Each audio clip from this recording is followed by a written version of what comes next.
Je pense que la plus grande force de Lost réside dans ses personnages et les relations qu'ils nouent entre eux. Forcément, rester coincé sur une île pendant plusieurs mois, ça rapproche.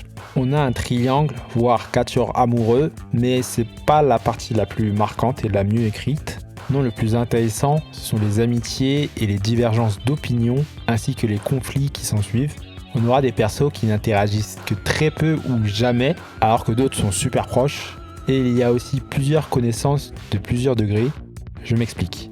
Les flashbacks centrés autour d'un personnage introduisent plusieurs personnages importants ou moins importants pour lui.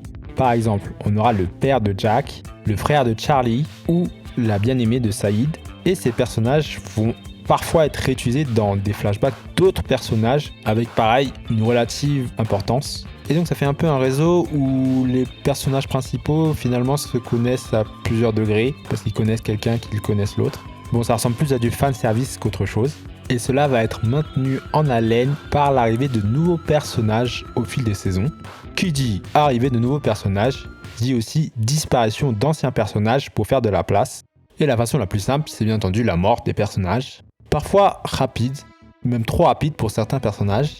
Et au contraire, on a d'autres personnages qui semblent bénéficier d'un plot armor. Ce que j'aime bien aussi, c'est que la plupart des personnages sont ambivalents et imprévisibles. On ne sait pas trop ce qu'ils pensent, pas trop ce qu'ils vont faire. Il y a plusieurs camps, plusieurs groupes de pensée dont on ne connaît pas les intentions. Et il n'y a pas juste les gentils et les méchants, quoi. Petite mention pour Saïd, un personnage ambitieux vis-à-vis du contexte de l'époque. Saïd est un soldat irakien et la guerre d'Irak a commencé en 2003, donc un an avant la diffusion de Lost. Et c'était assez couillu de faire de Saïd, un soldat irakien qui a lutté contre les Américains, l'un des personnages principaux de Lost. Même si Naveen Andrews, qui joue Saïd, a des origines indiennes et non irakiennes, ce qui apparemment fait tâche car il y a pas mal de scènes où plusieurs personnages parlent arabe.